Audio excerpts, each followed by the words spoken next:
Los invitamos a continuar con cada una de nuestras transmisiones siguiéndonos los días lunes y miércoles en nuestros cultos de estudios bíblicos a las 20 horas y nuestro culto devocional los días domingos a las 11 horas. Están todos invitados para seguir nuestras transmisiones. Asimismo, ponemos a su información para su apoyo y colaboración la cuenta de ahorros del Banco de Guayaquil número 1489122. Cuenta de ahorros Banco Guayaquil número 1489122. Estamos transmitiendo nuestro culto de estudio bíblico de hoy 22 de junio del 2020. Continuando con nuestra serie 10 lecciones sobre la vida de David, tendremos la lección número 5 con el tema El pecado de David. Sean todos bienvenidos. Muy buenas noches, sean todos cordialmente bienvenidos a esta transmisión de nuestro culto de estudio bíblico. Es una bendición poder compartir este tiempo y dispongamos nuestro corazón para que esta sea una ofrenda de olor fragante para nuestro buen Padre Celestial. Vamos a comenzar este tiempo entonando un hermoso cántico para nuestro Dios y lo haremos en nuestros himnarios en el himno número 1 titulado Santo, Santo, Santo.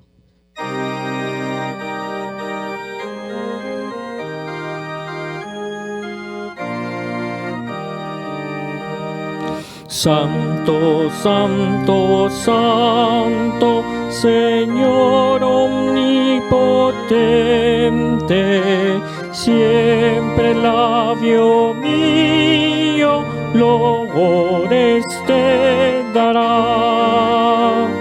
Santo, Santo, Santo, te adoro reverente, Dios en tres personas, bendita Trinidad. Santo, Santo, Santo, en numeroso coro, santos escogidos te adoran sin cesar. De alegría llenos y sus coronas de oro rinden ante el trono y el cristalino mar. Santo, Santo, Santo, la inmensa muchedumbre de ángeles que cumplen tu santa voluntad. Ante ti se postra, bañada de tu lumbre, ante ti que has sido, que eres y serás. Santo, Santo, Santo, por más que estés velado, imposible sea tu gloria contemplar. Santo, tú eres solo y nada hay a tu lado, en poder perfecto, pureza y caridad. Santo, Santo, Santo, la gloria de tu nombre vemos en tus obras, en cielo, tierra y mar. Santo, Santo, Santo, te adorará todo hombre, Dios en tres personas, bendita Trinidad. Les invito a tener unas palabras de oración. Bendito Dios y buen Padre Celestial, te damos las gracias por un nuevo día que nos concedes en tu misericordia, por la bendición de estar en esta noche, en este tiempo de estudio bíblico que tendremos, el cual ponemos en tus manos, mi Dios, para que sea una ofrenda de olor fragante delante de tu presencia y seas bendiciendo cada una de las partes del mismo. Te damos las gracias y te lo pedimos en los méritos de Cristo Jesús, nuestro Salvador. Amén. Les invito a entonar un himno que nos anima cada día a querer saber más de Cristo. El himno número 118 titulado Quiero de Cristo más saber.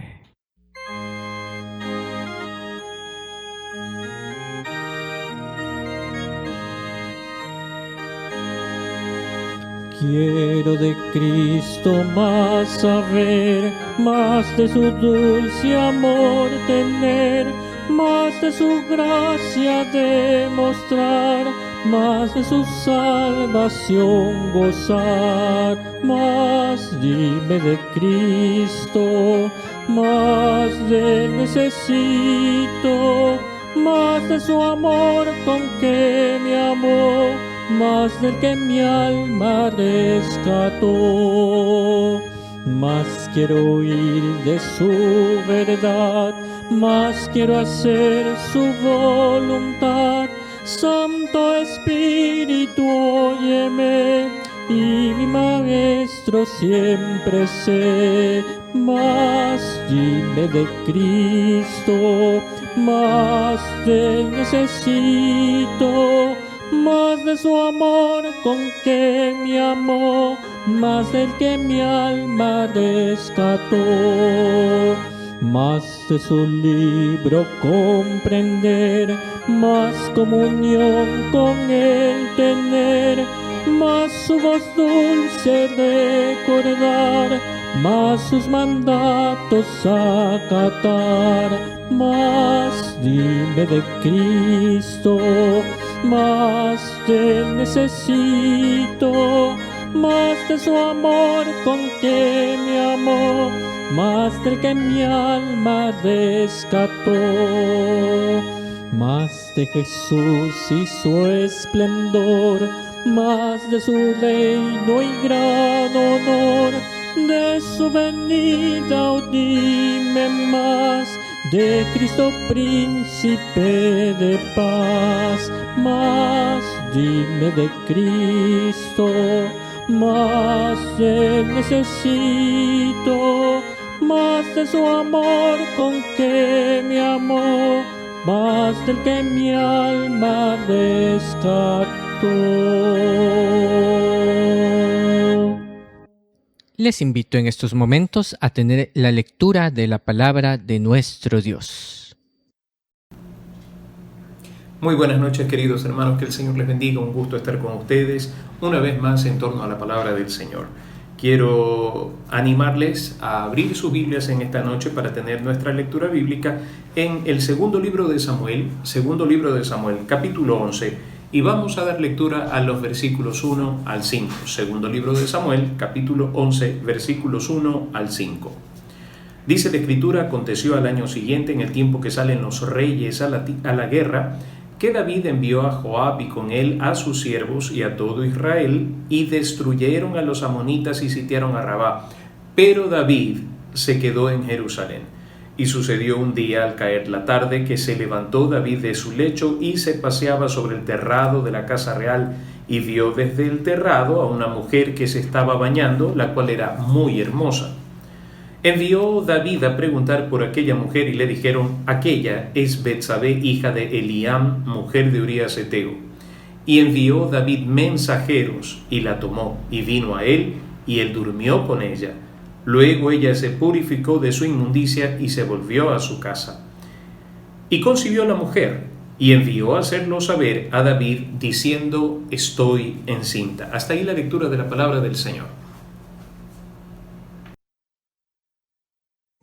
Y en estos momentos tendremos unos breves anuncios. Primeramente, dando gracias a Dios por hacer posible cada una de estas transmisiones que tenemos, tanto los días lunes y miércoles, nuestros cultos de estudios bíblicos a las 20 horas y los domingos nuestro culto devocional a las 11 horas. Están cordialmente invitados a seguirnos en cada una de estas transmisiones. Asimismo, ponemos a su consideración para su colaboración la cuenta de ahorros del Banco Guayaquil, número 1489122. Cuenta de ahorros Banco Guayaquil 1489122. Para el envío de las peticiones de oración que ustedes tengan, mis hermanos, pueden hacerlo a la dirección de correo electrónico peticionesdeoracion@temploalianza.org. peticionesdeoracion@temploalianza.org. A esta dirección, mis hermanos, pueden escribir sus peticiones de oración. Entonaremos el himno número 276, Comprado con sangre por Cristo.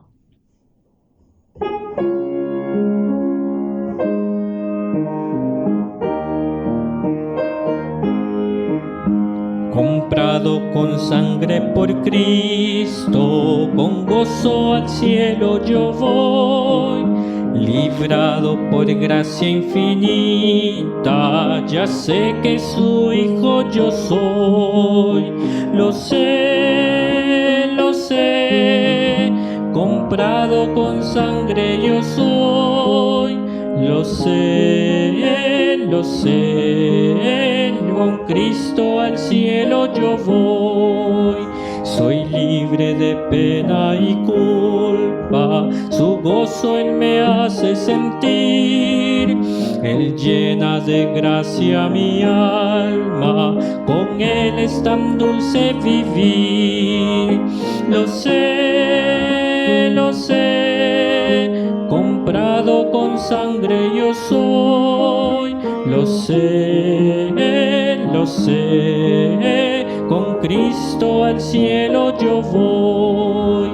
En Cristo yo siempre medito y nunca le puedo olvidar. Callar sus favores no quiero, voy siempre a Jesús a alabar. Lo sé, comprado con sangre yo soy. Lo sé, con Cristo al cielo yo voy. Seguro sé que la belleza del gran Rey yo voy a mirar. Ahora me guarda y me guía y siempre me quiere ayudar. Lo sé, comprado con sangre yo soy. Lo sé, con Cristo al cielo yo voy. Yo sé que me espera corona, la cual a los fieles dará.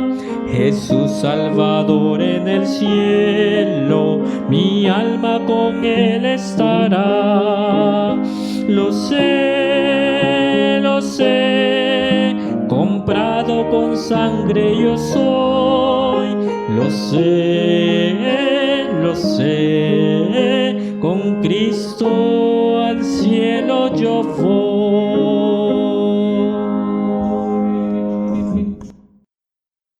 En estos momentos escucharemos el estudio bíblico de esta noche. Continuando con nuestra serie 10 lecciones sobre la vida de David, tendremos la lección número 5 con el tema El pecado de David.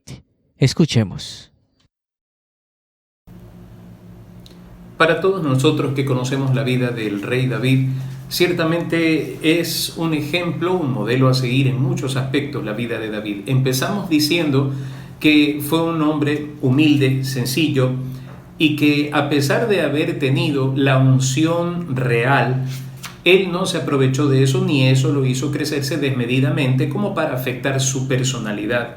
También hemos dicho que su relación con Dios fue una relación íntima y genuina, de tal manera que le permitió enfrentar grandes desafíos, y siempre vimos a un David hablando de Jehová como su Dios y no como el Dios de Samuel, a diferencia de Saúl.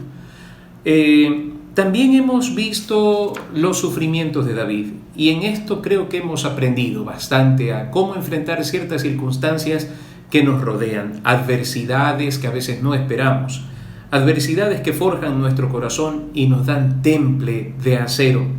Ahora quisiera decirles que ciertamente David para nosotros constituye no solamente una historia épica de un personaje sobresaliente, sino también es un modelo de inspiración. Para nosotros, espiritualmente hablando, leer la historia de David es una especie de alimento espiritual, de manera especial cuando estamos atravesando por tribulaciones. Pero si queremos hablar de David, tendremos ineludiblemente que hablar también de su pecado. ¿Por qué razón? Yo recuerdo las primeras ocasiones en que leía el libro de Samuel.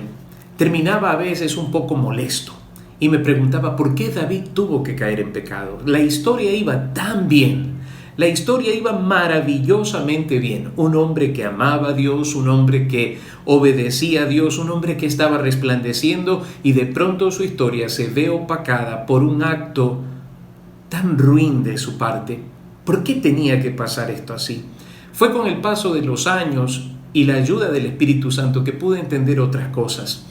Por ejemplo, el hecho de que la gloria no debe ser jamás para los hombres, sino para el Señor. Por esta razón, en esa humanidad se refleja la perfección de Cristo Jesús. Sobre ellos resplandece Cristo Jesús, que está por encima de toda imperfección humana. Aparte de eso, mis queridos hermanos, es maravilloso también poder entender que aún los más grandes hombres de Dios tienen momentos de tropiezo, de los cuales deben aprender a levantarse. En esta noche quisiera considerar, en virtud de todas estas cosas, 3 cosas puntuales que creo deben ayudarnos mucho. ¿Por qué? Hace algunos años atrás, en una reunión con pastores, en algún momento de la conversación llegó el tema del pecado de David. Y recuerdo bien a un pastor que un poco molesto prorrumpió la conversación alzando la voz y en un tono muy molesto dijo: ¿hasta cuándo vamos a recordar el pecado de David? Si Dios lo perdonó, ¿por qué nosotros no lo perdonamos? A mí me pareció un tanto chistoso lo que le estaba diciendo, porque por supuesto estaba fuera de contexto de la conversación. Pero entendamos un poco esto.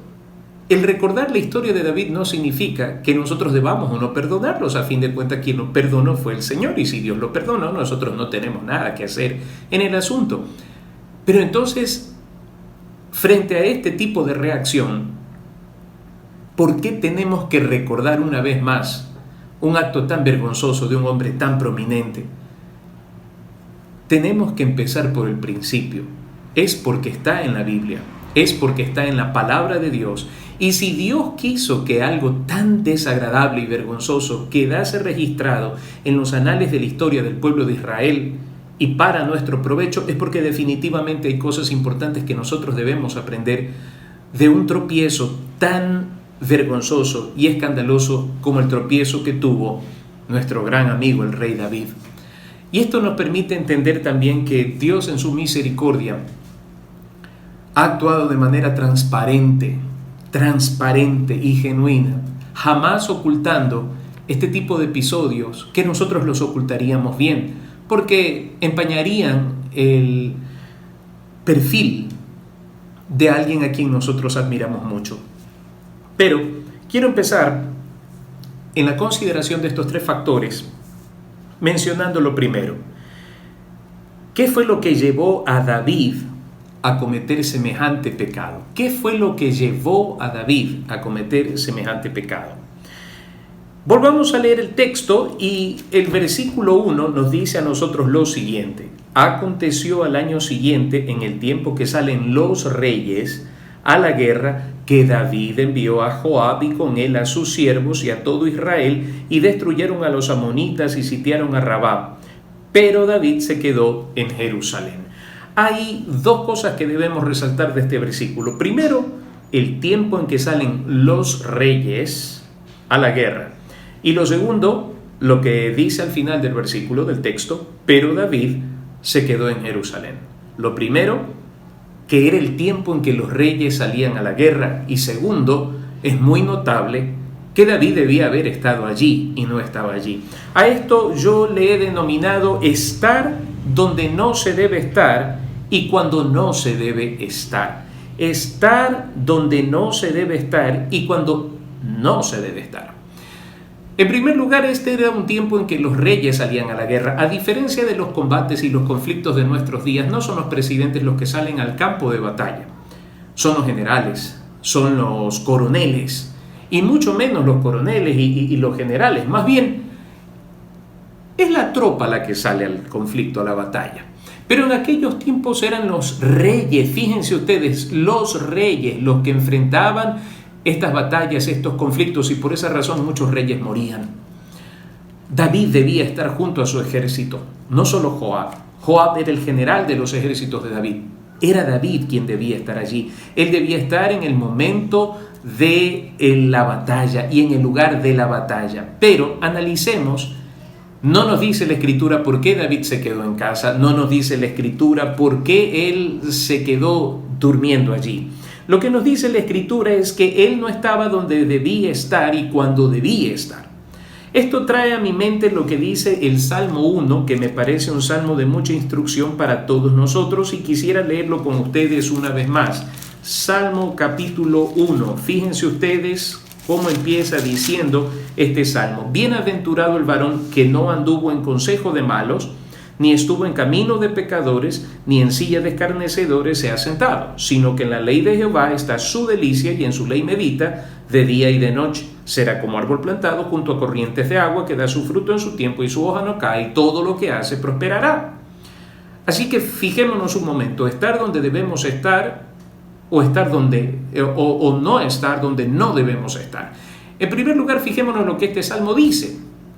Bienaventurado, feliz, dichoso el que no anduvo en consejo de malos, ni estuvo en camino de pecadores, ni en silla de escarnecedores se ha sentado.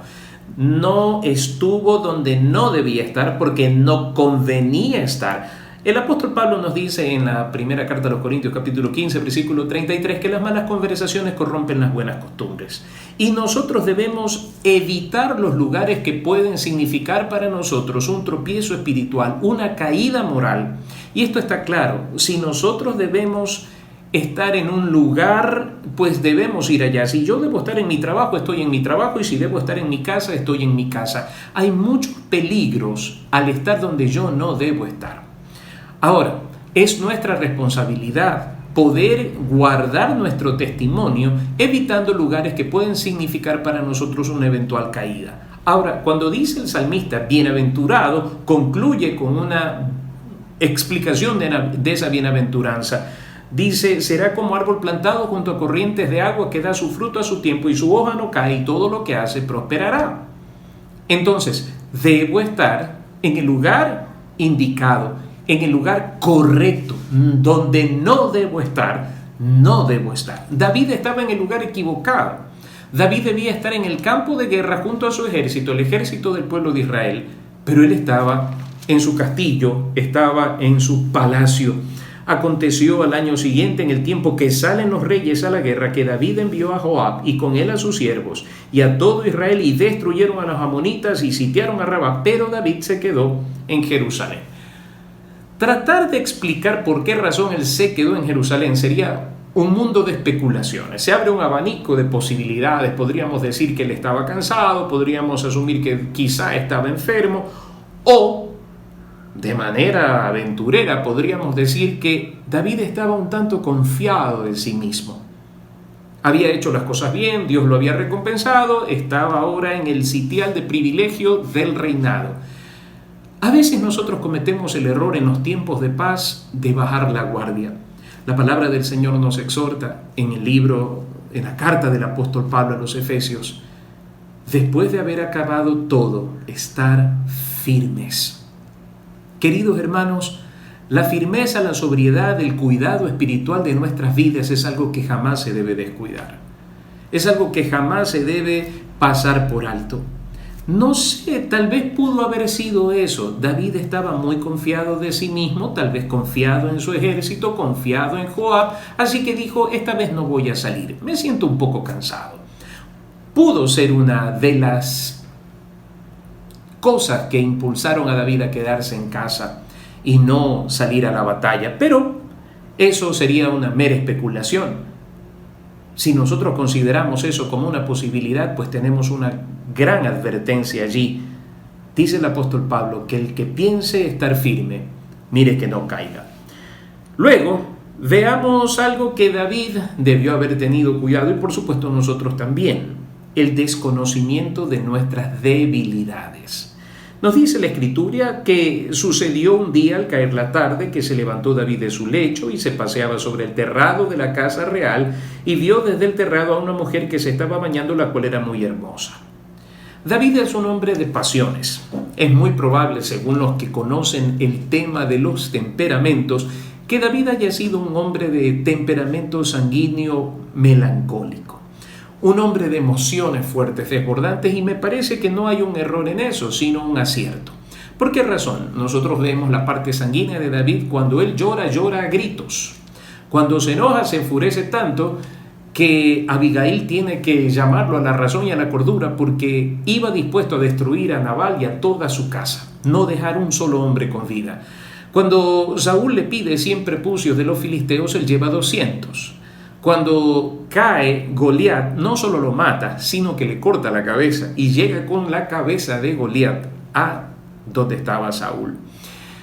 David es un hombre de intensas emociones. Cuando llora, llora a gritos. Cuando se enoja, es enfurecido. Cuando danza, danza con toda la fuerza de su ser. Cuando alaba y adora al Señor, lo hace con una total entrega. Y cuando peca, también. Queridos hermanos, esta es una gran advertencia con respecto a conocernos a nosotros mismos, conocer cuáles son las debilidades de nuestro temperamento, de nuestro carácter, quiénes somos, cómo nos expresamos en cuanto a nuestras emociones. Debe ser algo que ocupe nuestro interés. ¿Por qué razón? Porque al conocernos mejor podremos también saber cuáles son los puntos débiles de nuestra carne. Hay dos cosas interesantes aquí. Primero, ¿qué estaba haciendo David? Al caer la tarde, se levantó David de su lecho, estaba tomando una siesta, una larga siesta, y empezó a pasearse sobre el terrado de la casa real. Estaba desperezándose, estaba tomando el fresco de la tarde, como decimos nosotros, y se paseaba en la terraza que tenía vista a la ciudad de Jerusalén. Estaba en una parte alta, por lo que vemos. Y dice que mientras estaba allí, desperezándose, vio desde el terrado a una mujer que se estaba bañando, la cual era muy hermosa.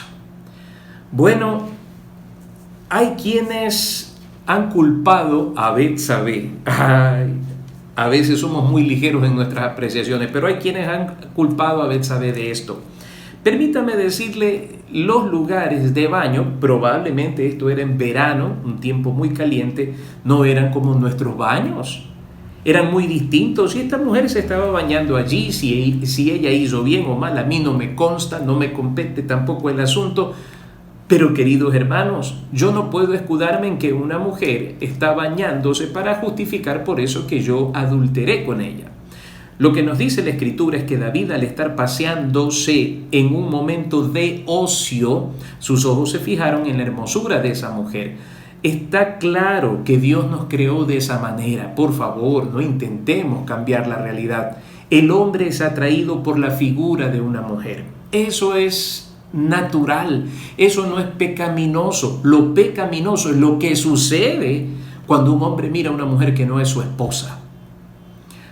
En ese sentido, David fijó sus ojos en una mujer que no era su esposa. Lo peor de todo, era una mujer que tenía esposo. Pero no solamente eso, quisiera que analicemos un detalle más, que es un tanto desagradable y fuerte. Hay un asunto de lujuria. Está mirando a una mujer que está desnuda. Uno de los grandes pecados en estos tiempos, queridos hermanos, y lo digo con mucha tristeza, tiene que ver con la pornografía. Y me he encontrado con el caso de niños preadolescentes con problemas de pornografía. Están mirando en sus celulares pornografía. Jóvenes con pornografía. Adultos con pornografía. Mujeres con pornografía. Esa es la cadena espiritual de la lujuria, que solo Cristo la puede romper. Y parece que esta era una de las debilidades, digámoslo así, de David. ¿Por qué razón? Allí está una mujer, se está bañando y probablemente con escasa ropa.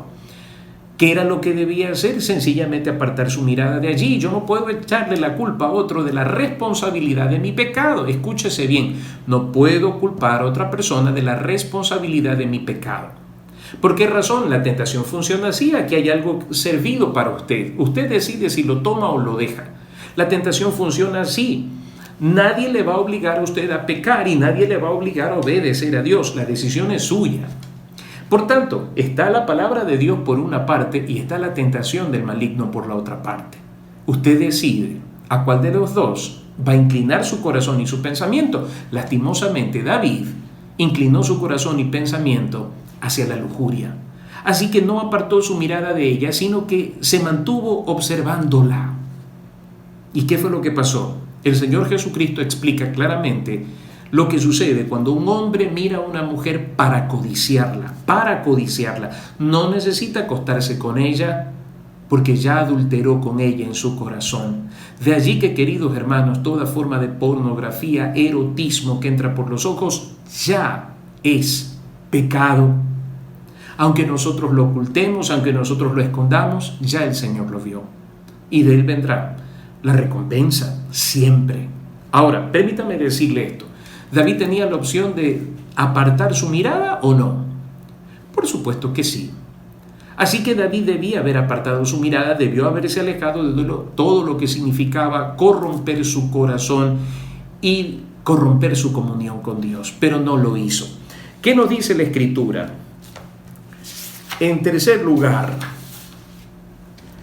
dice el versículo 3, envió David a preguntar por aquella mujer y le dijeron, aquella es Betsabé, hija de Elián, mujer de Urías Eteo. Primero, no es tu mujer, no la mires, no la toques, no la tomes. Y envió David mensajeros y la tomó y vino a él y él durmió con ella. Vino luego ella y se purificó de su inmundicia y se volvió a su casa. Y concibió la mujer y envió a hacerlo saber a David, o sea, se embarazó, diciendo estoy encinta.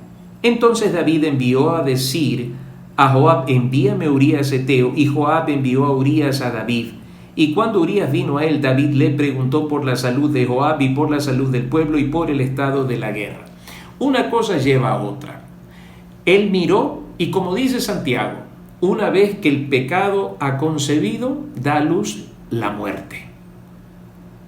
Miren ustedes qué es lo que pasa aquí. Fíjense, este hombre miró a esa mujer. Por eso es malo ver lo que no se debe. Hay que apartar la mirada. Eso es lo que nos vuelve a nosotros más nobles. Y nos dice la Escritura que este hombre la mandó a llamar. David la mandó a llamar y se enteró que era casada, pero no le importó. ¿Qué fue lo que pasó? Su conciencia se había vuelto blindada a la sensibilidad moral y espiritual. Esto nos descubre una parte oculta de la vida de David. Él había descuidado su comunión con el Señor. Así que David la mandó a llamar. No fue suficiente con eso, no tuvo una simple conversación con Betsabé. Fue a la cama con Betsabé. Y como las cosas jamás quedan ocultas ante los ojos de Dios, Betsabé quedó embarazada. Ahora viene un siguiente pecado. Por eso hay que tener cuidado, hermanos, porque el pecado lleva cola. Perdón la expresión. Quiero decir la consecuencia, lleva una serie de cosas arrastrándose. Y en este caso, David quiso ocultar su pecado. Pésimo error. David quiso ocultar su pecado y nos dice la Escritura que mandó a llamar a Urías Eteo, y el propósito era que Urías Eteo, una vez embriagado, como ustedes pueden leerlo aquí, vaya a su casa a dormir y se acueste con su mujer, y luego podamos decir que ese hijo es de Urías y no de David. Pero resulta que la historia nos dice que Urías fue mucho más noble. Y escuchen ustedes la respuesta de Urías cuando David le pregunta por qué no bajó a su casa. Versículo 9, mas Urías durmió a la puerta de la casa del rey con todos los siervos de su señor y no descendió a su casa. E hicieron saber esto a David y diciendo: Urías no ha descendido a su casa. Y dijo David a Urías: ¿No has venido de camino? ¿Por qué pues no descendiste a tu casa? Y Urías respondió a David: El arca e Israel y Judá están bajo tiendas, y mi señor Joab y los siervos de mi señor en el campo. ¿Y había yo de entrar en mi casa para comer y beber y a dormir con mi mujer? Por vida tuya y por vida de tu alma, que yo no haré tal cosa. Y David dijo a Urías: Quédate aquí aún hoy y mañana te despacharé. Y se quedó Urías en Jerusalén aquel día y el siguiente, y David lo convidó a comer y a beber con él hasta embriagarlo. Y él salió a la tarde a dormir a su cama con los siervos de su señor, mas no descendió a su casa. Venida la mañana escribió David a Joab una carta, la cual envió por mano de Urías. Y escribió en la carta diciendo: Poned a Urías al frente en lo más recio de la batalla y retiraos de él, para que sea herido y muera. No funcionó la primera estrategia de David. Queridos hermanos, esto es penoso y es vergonzoso. Un pecado trae a otro. Miró, deseó, codició, cometió la falta. Luego, en su error humano, que es propio de la herencia pecaminosa de Adán y Eva, pretendió esconder su pecado, como lo hizo Adán y Eva y en el huerto del Edén. Pretendieron esconderse de Dios. Esa es la primera reacción de nuestra naturaleza cuando nosotros pecamos: negarlo, ocultarlo, callarlo totalmente. Queridos hermanos, David mismo escribe en el libro de los Salmos que mientras él cayó se envejecieron sus huesos. Queridos hermanos, si hay algo que contamina nuestra vida e intoxica nuestra vida, es el pecado oculto. Es el pecado oculto. Y David pretendió esconder su pecado. Y esto no trae más que maldición a la vida nuestra. David quiso, y es más, tejió un plan maléfico en el que se pretendía hacer parecer la muerte de Urías Ceteo como un accidente de la guerra. Esa carta que le mandó a Joab, esa carta decía que lo pongan al frente donde arreciaba la batalla. Y una vez puesto en el frente, pues se podría decir que una flecha cayó sobre él, los arqueros dispararon y entonces, qué pena, murió Urías en cumplimiento de su deber como soldado del pueblo de Israel. Pero ese era un ardid, una trampa de parte de David para ocultar el pecado. Queridos hermanos, algo vergonzoso que sucede en nuestras vidas es cuando pretendemos ocultar un pecado, porque esto trae maldición, esto trae una consecuencia nefasta. En el capítulo 7 del libro de Josué nosotros encontramos algo penoso. Había una advertencia clara para no tomar de las cosas que Dios había declarado anatema, pero Acán y su familia habían tomado parte del botín y lo habían ocultado en su tienda. Quiero que abramos un momento nuestra Biblia en Josué capítulo 7 versículo 22. Josué capítulo 7 versículo 22. Josué entonces envió mensajeros, los cuales fueron corriendo a la tienda, y he aquí estaba escondido en su tienda y el dinero debajo de ello. Y tomándolo de en medio de la tienda lo trajeron a Josué y a todos los hijos de Israel y lo pusieron delante de Jehová. Entonces Josué y todo Israel con él tomaron a Acán, hijo de Zera, y el dinero, el manto, el lingote de oro, sus hijos, sus hijas, sus bueyes, sus asnos, sus ovejas, su tienda y todo cuanto tenía, y lo llevaron todo al valle de Acor. Y le dijo Josué: ¿por qué nos has turbado? Túrbete Jehová en este día. Y todos los israelitas los apedrearon y los quemaron después de apedrearlos. Y levantaron sobre él un gran montón de piedras que permanece hasta hoy. Y Jehová se volvió del ardor de su ira, y por esto aquel lugar se llama el valle de Acor hasta hoy. Fíjense ustedes cómo termina un pecado oculto. David quiso esconder su adulterio. David quiso esconder el fruto de su adulterio matando a Urías Eteo. Nosotros podemos esconder todo de los hombres, pero no de Dios. Y el peor error que nosotros podemos cometer, queridos hermanos, frente a una infracción de esa naturaleza es negarlo y ocultarlo. Negarlo y ocultarlo. Cada vez que nosotros negamos un pecado, cada vez que lo ocultamos, el tormento espiritual y mental cada vez es más grande y más fuerte. Por esa razón, las mujeres que se practican abortos sufren de manera indecible la consecuencia emocional de haber asesinado a un hijo. Ahora, después de este pecado, que hasta el momento parece haber dado éxito, y esto se ha encubierto, se ha mantenido oculto, nadie descubrió, pero recordemos, los hombres que fueron a ver a Betsabé lo sabían. Este hombre llamado Joab, el general del ejército de David, lo sabía. Pero sobre todas las cosas, de este pecado y su encubrimiento, Dios tenía conocimiento. Así que todas estas cosas tienen sus consecuencias, y a pesar de que los pecados que los hombres cometamos aparentemente queden en el total anonimato y en la impunidad, jamás sucederá ante los ojos de Dios.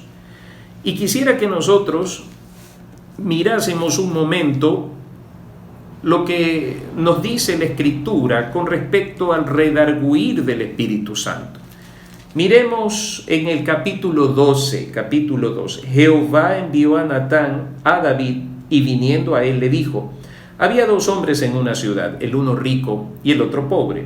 El rico tenía numerosas ovejas y vacas, pero el pobre no tenía más que una sola corderita que él había comprado y criado, y que había crecido con él y con sus hijos juntamente, comiendo de su bocado y bebiendo de su vaso y durmiendo en su seno, y la tenía como a una hija. Y vino uno de camino al hombre rico, y éste no quiso tomar de sus ovejas y de sus vacas para guisar para el caminante que había venido a él, sino que tomó la oveja de aquel hombre pobre y la preparó para aquel que había venido a él. Entonces, dice el versículo 5, se encendió el furor de David en gran manera contra aquel hombre, y dijo a Natán: vive Jehová, que el que tal hizo es digno de muerte, y debe pagar la cordera con 4 tantos, porque hizo tal cosa y no tuvo misericordia. Entonces dijo Natán a David: tú eres aquel hombre. Tú eres aquel hombre. ¡Oh! ¡Qué golpe tan fuerte para un hombre como David! Y empieza Natán: así ha dicho Jehová, Dios de Israel: yo te ungí por rey sobre Israel, y te libré de la mano de Saúl, y te di la casa de tu señor y las mujeres de tu señor en tu seno. Además te di la casa de Israel y de Judá, y si esto fuera poco, te habría añadido mucho más. ¿Por qué pues tuviste en poco la palabra de Jehová, haciendo lo malo delante de sus ojos? A Urías Heteo mataste espada, y tomaste por mujer a su mujer, y a él lo mataste con la espada de los hijos de Amón. No hay pecado que ante los ojos de Dios quede oculto sin su debida consecuencia. ¿Qué es lo que encontramos aquí? Ha pasado 9 meses de embarazo, ha nacido el niño, y queridos hermanos, David no ha confesado su pecado, y su pecado lo ha alcanzado. ¿Dónde está la gravedad de esto? Por favor, acompáñenme un momento en Proverbios, vamos al libro de los Proverbios, capítulo 28. Proverbios, capítulo 28. Acompáñenme con su Biblia mientras leemos Proverbios, capítulo 28, el versículo 13. Ponga atención a lo que voy a leer. Proverbios capítulo 28, versículo 13, y si usted puede subraya este versículo, dice: el que encubre sus pecados no prosperará. Repito, el que encubre sus pecados no prosperará. Repito, el que encubre, el que oculta, el que esconde lo malo que ha hecho, no le va a ir bien. Mas el que los confiesa y se aparta, alcanzará misericordia. ¿Qué fue lo que pasó con David? Él ignoró completamente todos los fundamentos acerca de la santidad, de la pureza del gran Dios Jehová de los ejércitos al cual él servía. Y por un momento de placer, por un momento de pasión, echó todo por la borda. Dios, que todo lo ve, mandó a su profeta, quien construyó una parábola muy impactante para él. ¿Por qué razón? David era pastor de ovejas, así que no vamos a hablar de otras cosas, no vamos a hablar de ejércitos, no vamos a hablar de plantaciones, de lo conocido de David hacia lo desconocido. Así que Natán construye una parábola hermosa, donde se ve confrontado David. Y David va siguiendo el hilo, porque David es una persona que por temperamento tiene una gran imaginación. Y mientras la narrativa va transcurriendo, David está prácticamente personificándose allí como un juez, pero no como uno de los comparecientes. No es ni el hombre rico ni el hombre pobre. Según David, él es juez, porque cuando termina la parábola ya tiene su dictamen. Su dictamen es la muerte. Quítensela y que pague. David está enfurecido hasta que el dedo de Natán se levanta y lo apunta y le dice: ese hombre eres tú, David. Saben, es impresionante todo lo que viene a continuación, porque la consecuencia del pecado alcanza a todo aquel que no confiesa su pecado. Porque dice la Escritura que el que no lo confiesa, el que lo oculta, el que encubre su pecado, no prosperará. No así quien lo confiesa y se aparta, porque él alcanza misericordia. David durante aproximadamente un año ha callado, ha guardado silencio en su maldad. Seguramente hay ojos que lo miran con cierto desagrado por lo que ha hecho, pero David se ha vuelto un tanto inmune a este tipo de cosas. Y de pronto lo encontramos a él confrontado con su pecado. Esto me da muchas lecciones a mí. Para empezar, la valentía de un hombre llamado Natán, que no tuvo miramiento, sino que fue fiel y leal al Dios que lo había llamado para confrontar al rey con su pecado. ¿Por qué valiente? Porque esto le pudo haber significado la muerte a Natán. Pero cuando un mensajero de Dios es fiel a él, no teme denunciar el pecado. Así que, por otro lado, encontramos nosotros a un hombre llamado David, confrontado con su realidad en torno a una parábola construida de la manera más cuidadosa y meticulosa, de tal manera que su corazón fuese tocado. Su corazón es tocado y su grandeza, la grandeza de David, es derribada al suelo. Es un acto de vergüenza lo que expresa David. De ahí en adelante vienen una serie de consecuencias contra David, y nos dice la Escritura que él cae avergonzado delante de Natán. Tú eres aquel hombre. Tú eres aquel hombre. Versículo 13. Entonces dijo David a Natán: pequé contra Jehová. Pequé contra Jehová. Y Natán dijo a David: también Jehová ha remitido tu pecado, no morirás. Y luego nosotros podríamos considerar lo siguiente: ¿hubo o no hubo un arrepentimiento? Por supuesto que sí. El Salmo 51 nos descubre el arrepentimiento de David. No es un arrepentimiento construido en culpar a Betsabé, en culpar las circunstancias y por último culpar a Dios, como lo hiciera Adán en el huerto del Edén: la mujer que tú me diste. Y es la excusa que muchos de nosotros presentamos: es que Dios me puso en una tentación demasiado fuerte. Falso, porque primeramente Dios no pone en tentación a nadie.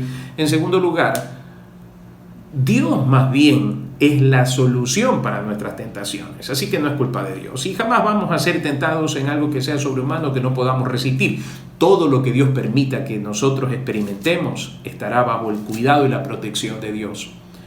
David es confrontado con su pecado, y la consecuencia de su pecado no se deja esperar. Miremos un momento. En primer lugar, la espada no se apartará de tu casa. La espada no se apartará de tu casa. Versículo 10, capítulo 12, versículo 10. Por lo cual ahora no se apartará jamás de tu casa la espada, por cuanto me menospreciaste y tomaste la mujer de Urías Heteo para que fuese tu mujer. Y usted puede continuar leyendo el segundo libro de Samuel y puede leer en el libro de los Reyes cómo la espada jamás abandonó la casa de David. Su hijo se levantó contra él, los enemigos de David lo asediaban. ¿Cuántas cosas se pudieron haber evitado tan solamente con mirar a otro lado? Pero estas son las consecuencias. En segundo lugar, tu prójimo te afrentará en público. Así ha dicho Jehová, dice el versículo 11, he aquí yo haré levantar el mal sobre ti de tu misma casa y tomaré tus mujeres delante de tus ojos y las daré a tu prójimo, el cual yacerá con tus mujeres a la vista del sol. Esto lo hizo Absalón, su propio hijo. Porque tú lo hiciste en secreto, mas yo haré esto delante de todo Israel y a pleno sol. Entonces dijo David a Natán, pequé contra Jehová. ¿Podía remitirse esta sentencia? Yo pienso que no. A veces nosotros consideramos que Dios es muy duro en la forma en que Él actúa en ciertos momentos y con ciertas personas. Por ejemplo, en el caso de Ananías y Zafira. ¿Por qué razón en el libro de los Hechos capítulo 5 encontramos nosotros este relato tan drástico? Bueno, cuando nosotros pecamos debemos entender que seguimos pecando contra el Dios que es 3 veces santo, que no admite el pecado delante de su presencia y es el Dios celoso de Israel. Dios no ha cambiado en su esencia. Estamos nosotros viviendo bajo la época o la etapa de la gracia, pero eso no significa que Dios ha dejado de ser el Dios santo, celoso y temible que Él es. Por eso me preocupa la forma de evangelio que se promueve en estos días. Un evangelio donde hay un Dios que tiene que amoldarse al hombre, donde el hombre más bien determina la moralidad, lo que es bueno, lo que es malo, donde el hombre determina cuáles son los alcances de Dios y no Dios el que determina los alcances del hombre. Es un daño terrible por una sencilla razón: se está predicando un Dios falso, no un Dios verdadero. David sabía muy bien con quién estaba hablando. ¿Por qué razón? Tenía evidencia del cuidado de Dios sobre su vida contra el oso y contra el león cuando estaba cuidando las ovejas. Tenía la evidencia más grande al haber derribado aquel que era el temor del ejército de Israel, a Goliat. Pudo destruir a 200 filisteos con su espada. Hay tantas cosas de las que hablar. Pero a ese Dios que hace favores y misericordias tan grandes y que enaltece al hombre, hay que aprender a temerlo reverencialmente. No tenerle miedo, es temerlo, no hacer lo malo por temor a Él, por temor a su castigo. Pero estas son cosas que a veces olvidamos los hombres y nos aventuramos con pequeñeces que después terminan convirtiéndose en escandalosos pecados. Un hombre como David no cae de la noche a la mañana. Es parte de un proceso de detrimento de su relación espiritual con Dios. Fue algo que se fue apagando y por esa razón en Apocalipsis 2:4 se nos advierte: tengo contra ti que has dejado tu primer amor. Queridos hermanos, estamos convocados a mantener la llama ardiendo en nuestro corazón. El hecho de que no nos estemos congregando en el templo no significa que debemos bajar la guardia. Estamos llamados a resplandecer donde quiera que estemos y a estar siempre, como dice el apóstol Pedro, velando para no caer en tentación. Sabiendo que tenemos un enemigo, un adversario, el diablo, el tentador. Eso es lo que significa diablo. Buscando oportunidades para que nosotros caigamos, pero Él no puede hacer más allá de eso. Somos nosotros los que decidimos si cedemos o no. La tercera consecuencia, la segunda consecuencia es tremenda y me hace pensar mucho. Cuidado, nosotros podemos estar creyendo que nos podemos esconder de los hombres y Dios puede sacar a la luz la vileza de nuestro pecado y ser avergonzado públicamente. La tercera consecuencia me parece una de las más fuertes y dolorosas. Versículo 14, mas por cuanto con este asunto hiciste blasfemar a los enemigos de Jehová, el hijo que te ha nacido ciertamente morirá. Nosotros sabemos, leyendo el resto de la Escritura, que efectivamente se cumplió la palabra del Señor y el niño murió. La espada no se apartará de tu casa, tu prójimo te afrentará en público y tu hijo que te ha nacido de Betsabé morirá. La reacción de David, por supuesto, es una reacción que merece un capítulo aparte. Ayunó, clamó, suplicó y Dios dijo no. Ayunó, clamó, suplicó y Dios dijo no. El hecho de que nosotros ayunemos, clamemos, supliquemos no significa que Dios tenga que decir sí. Dios es soberano y en esta ocasión Dios dijo No. ¿Por qué? Por cuanto con este pecado hiciste blasfemar a los enemigos de Jehová. No era cualquier cosa. Cuando un hombre de Dios peca y cae, hace que los enemigos de Jehová blasfemen contra su nombre. Por esa razón la severidad de este castigo, y por esa razón también la severidad del castigo contra Ananías y Zafira. Dios no ha cambiado, mis amados hermanos. Que Dios no actúe como actuaba en esas formas no significa que su carácter y su esencia moral, divina, ese atributo santo de Él haya cambiado. Permanece para siempre. Lo que nosotros debemos tener presente es que no hay que tentar a Dios, no hay que provocarlo a ira.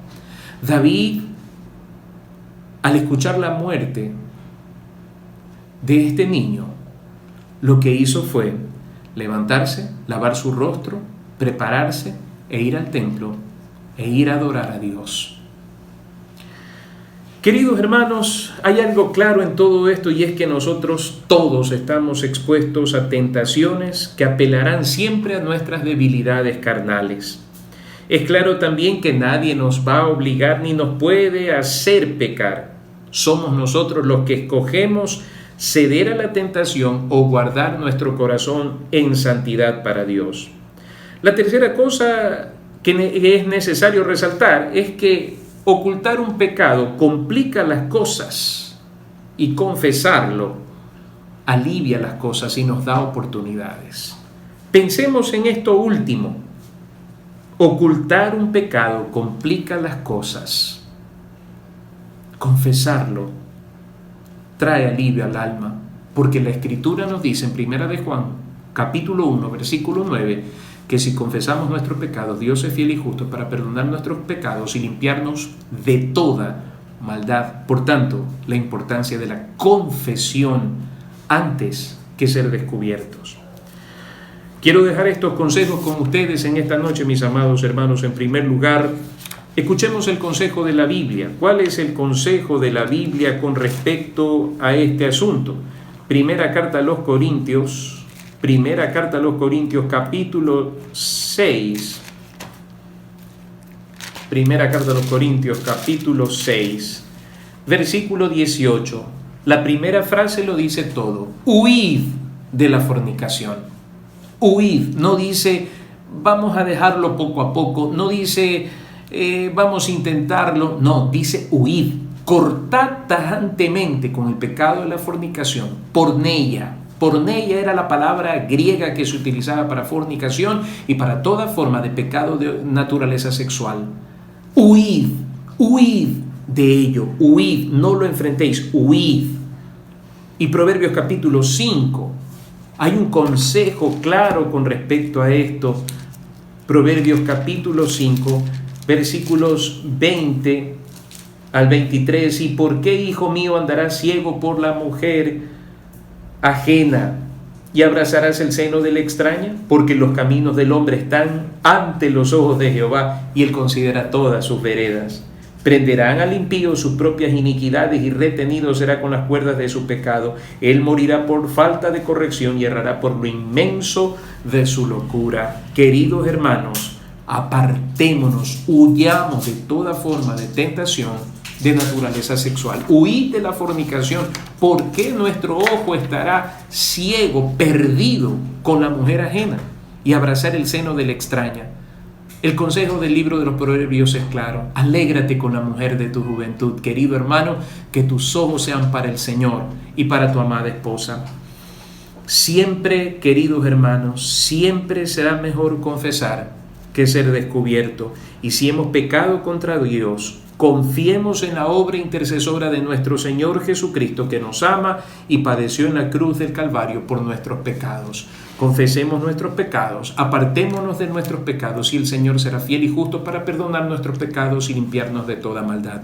Es cierto, es un recuerdo no grato en la historia de la vida de David.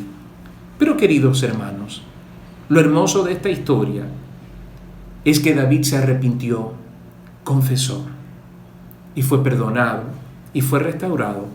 Aunque su vida nunca más volvió a ser igual, él termina los días de su vida adorando al Señor.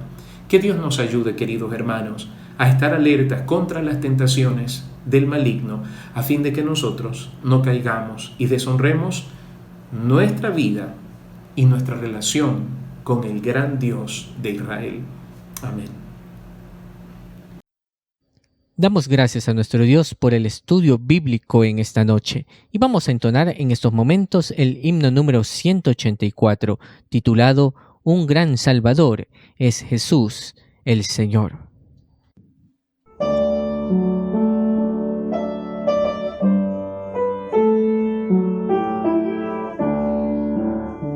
Un gran Salvador es Jesús el Señor, un gran Salvador para mí. Protege mi vida de todo temor, refugio me ofrece aquí. Protege mi alma de todo temor, la libra de toda ansiedad. Mis dudas quitó y yo sé que su amor feliz protección me dará. Feliz protección me dará. Un gran Salvador es Jesús el Señor, mi horrendo pecado quitó. Me guarda y sostiene feliz en su amor, mi vida del mal redimió. Protege mi alma de todo temor, la libra de toda ansiedad. Mis dudas quitó y yo sé que su amor feliz protección me dará. Feliz protección me dará. Raudales de gracia recibo de Él, raudales de paz y virtud. Su espíritu inunda del todo mi ser, de gozo sin par plenitud. Protege mi alma de todo temor, la libra de toda ansiedad. Mis dudas quitó y yo sé que su amor feliz protección me dará. Feliz protección me dará. Al ser transportado en las nubes feliz, con gloria mi Dios a encontrar. Su amor infinito, su gracia sin fin, mis labios habrán de alabar. Protege mi alma de todo temor, la libra de toda ansiedad. Mis dudas quitó y yo sé que su amor feliz protección me dará. Feliz protección me dará.